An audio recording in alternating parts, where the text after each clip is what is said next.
everyone, my name is Chloe, and today I'm here to do my first half of August wrap-up. I just had to look up at the calendar because what is time lately? Like, I don't know what day it is, what month it is. It is August, first half of August. So the first 2 weeks, I have just been a little bit, just a little bit slumpy. And this week, especially, this week, only part of it is counted in this, but this week, everything shifted from summer schedule to fall schedule, which has just been, throwing me for a loop. But let's just get into it. So if you have not seen one of these videos, what I do is first go through the stats for the first 2 weeks of the month, and then I will go through the books, first middle grade, then if there's any YA, and then adult. So let's just get into the books, or into the stats actually. So in the first half of August, I read 12 books, and I DNF'd 2, which you guys, every time I DNF, I feel like some of you are going to be saying, woohoo, because last year I DNF'd 4, and especially you, Glenda, you always encourage me to DNF, and I'm starting to, it's starting to rub off on me, so keep sharing the influence. But I read 2,746 pages, which is 183 pages per day. And this includes both the books that I'm reading for myself, as well as the books that I'm reading with my kids. Chapter books that I'm reading with my kids, not everything I read with my kids, but the average page length was 229 pages per book. And so I read 0.8 books per day. I read 7 novels and 5 chapter books. So you can see I read 7 for myself and 5 with the kiddos. 6 were adult, 1 was young adult, and of course 5 were middle grade. I read 6 from my shelf and 6 from somewhere else, which feels pretty good. I've been really trying to, my reading, make it just from my shelf, and so that has been going okay. However, when I say it's on my shelf, that means I have them, but a lot of times I will use a digital copy, either ebook or audiobook, to help kind of facilitate my reading. And so I read 5 from Libby, 3 from the library, 2 just off my shelf, 1 from NetGalley, and 1 from my Kindle library, which is a whole nother video, a whole nother box of worms. My Kindle library is out of control, especially because of something that I will do a video about later, but my Kindle library has gotten out of control. I read 6 on audio primarily, 5 physically, and 1 ebook. So I've talked about it 1,000 times before, but ebook is the most convenient option because I can read with my eyes, which I enjoy, but I can also have Alexa read to me if I need to or whatever. It's the most convenient option, but it is my least preferred. And so I am going to make it a goal at some point to do more ebook, but for now I did 1, so that counts for something, right?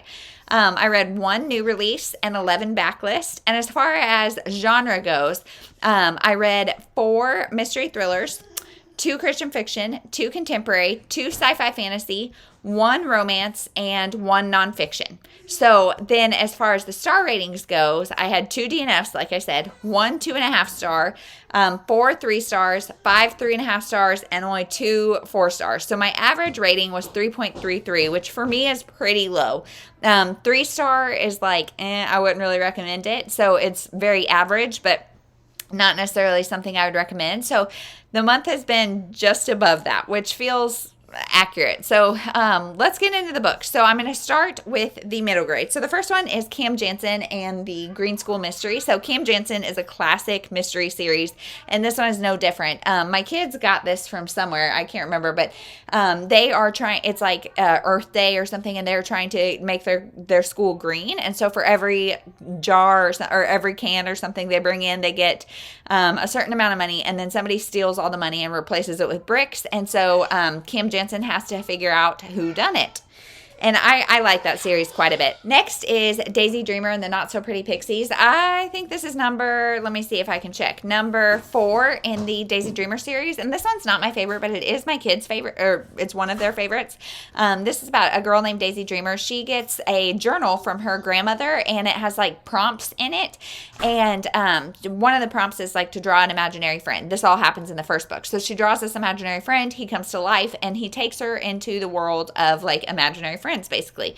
Sounds super magical. However, that world is not very thought out, in my opinion. And this one is about pixies, which are in that world, and they're having some conflict. And I like how it talks about, in our family, we say if you are acting unkind or anything like that, we call that ugly. So ugly and beautiful are more descriptors of the way you act, not the way you look. And that was further cemented in this book, so I appreciated that. But otherwise, the series is not my favorite. Next is The Secret of the Hidden Scrolls, The Lion's Roar. This is number 6. So these are books by M.J. Thomas, and what he or she, I'm not sure, did is different stories in the Bible, fictionalized them, and some have been hits and some have been misses. This is about Babylon, and I feel like as the series goes on, I don't know if he or she is churning them out a little quickly or something, but the first ones did really good at like setting the scene for what was going on biblically, and this one I didn't feel like did great at that, but they're still entertaining and still good like conversation starters, I guess, with the kids. And then one of my favorite series is Princess Posey and the Crazy Lazy Vacation. So Posey is a first grade girl, and she has some fears. She has fears of a lot of different things. And when she's Princess Posey, she puts on her skirt, her little ballet tutu, and she feels really brave. Well, in this one, it's like spring break or something, and her and her family have no plans. And so she's really upset by that because everybody else is going places or doing things, and they have no plans. And yet a lot happens. And so it was really fun because especially in our season of life, we have 5, 3, and 1-year-old kids. We don't go places very often. And so some of that FOMO is kind of real.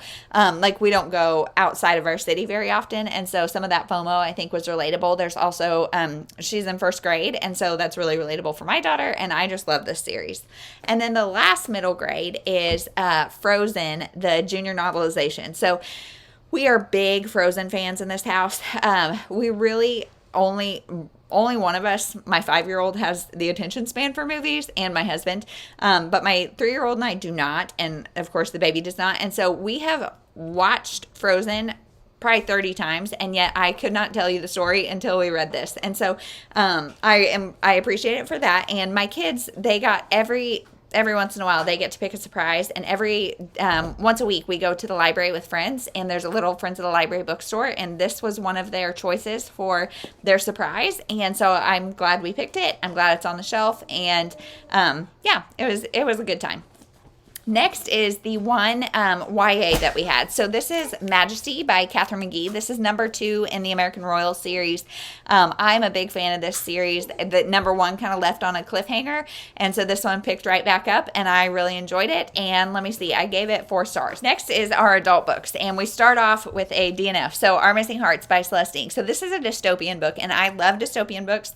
However, this one was just too slow for me. And this one, the premise sounds so good. So it is about a dystopian world in which there's like an American Preservations Act or something like that, where basically it's the government's way of being racist and making all minorities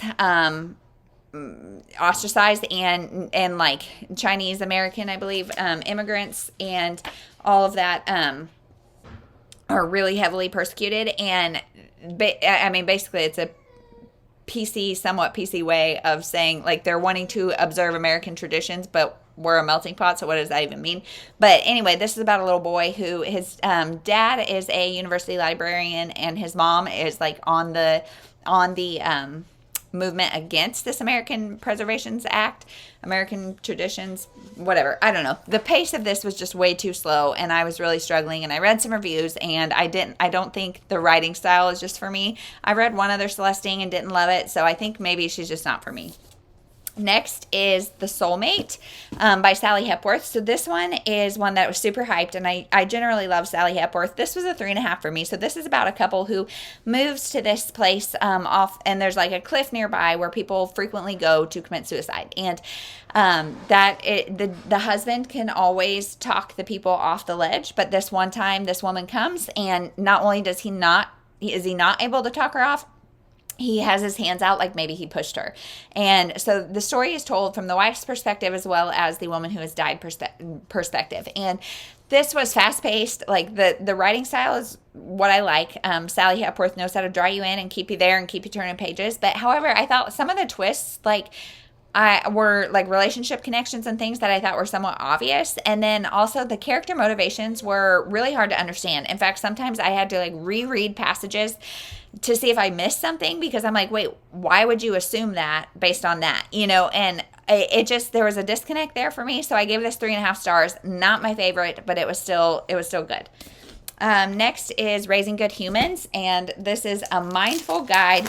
I didn't even take my hold sticker off. A mindful guide to breaking the cycle of reactive parenting and raising kind, confident kids. Holy moly, that's a mouthful. And this one is good. I gave it 3.5 stars.